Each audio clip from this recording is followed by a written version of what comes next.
Most of us have a kind of roadmap for our lives, right? What we'll do tomorrow, where we'll be in 10 years. We sort of have it planned out. Now, I want you to imagine a 36-year-old neurosurgeon. He's at the absolute peak of his career. This is a man who literally held life and death in his hands every single day. And then, just like that, he learns he has stage 4 lung cancer. The doctor who used to tell patients how much time they had left was now staring that very same question right in the face. And that really is the heart of Paul Kalanithi's story. What do you do in your future? Everything you've planned, everything you've worked for, just turns to dust in a single moment. The question for him was no longer, what am I going to become? Instead, it was, when death is standing right here, right in front of you, how do you actually choose to live? This just perfectly captures the shocking reversal he went through. One day, he's walking the hospital halls as a hero, the one with all the answers. The very next, he's in a paper gown, a patient. His entire world was flipped upside down. Think about it. He went from being the guy in control to becoming a diagnosis, a set of statistics on a chart. So let's really dig into that moment his world was shattered. This is where a man who thought he understood death from a purely scientific point of view was forced to confront it as a human being. So get this, 7 years. That's how long Paul Kalanithi had spent in his grueling residency. He was finally on the verge of the life he'd sacrificed everything for. We're talking about the most prestigious hospitals in the country, making him multi-million-dollar job offers. He and his wife, Lucy, were finally ready to start their future. The finish line was right there. But then things started to go wrong. He started losing a ton of weight, and he was having this unbearable back pain. At first, he just chalked it up to the insane stress of his job.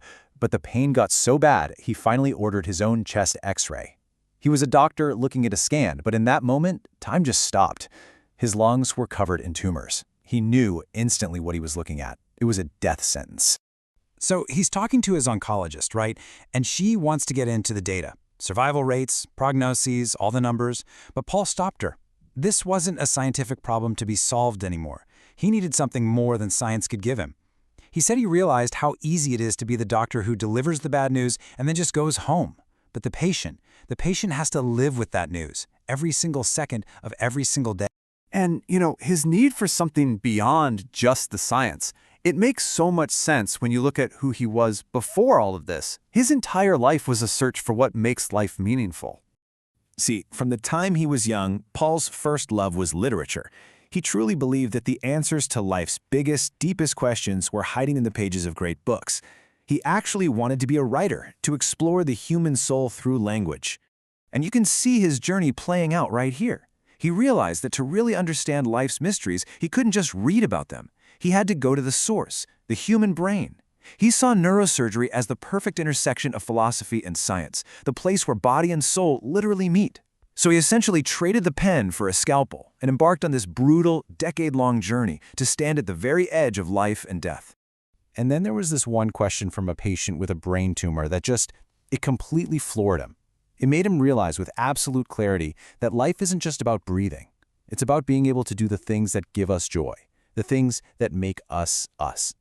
And that's exactly why he chose this field. He wanted to be in that place where a person's very identity was on the line, where a successful operation could give someone their life back.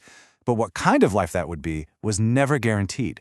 I mean, can you imagine that kind of responsibility? Okay, so let's get back to his new reality as a patient and see how he navigated a world where he was no longer the one holding the scalpel. You see, the thing about a diagnosis like this, it's not just a medical crisis. It's an existential one.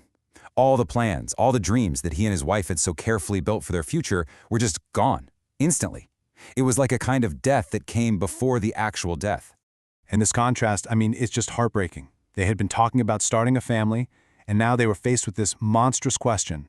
Does a dying man have the right to bring a child into the world, a child who might never even remember their father? Every single decision was now seen through this new, terrifying lens. So as he was going through treatment, he actually had a period where his condition improved a little. He could have gone on disability, rested, taken it easy. But he made a choice that stunned everyone. He decided to go back to surgery. People must have thought he was crazy.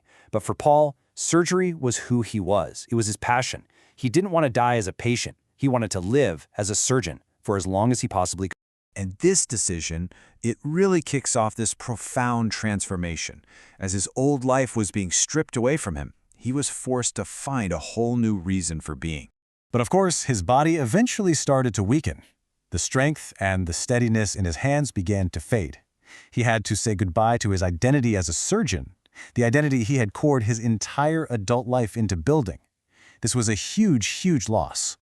But, sometimes when one door closes, in this case, that immense loss opened up a new path.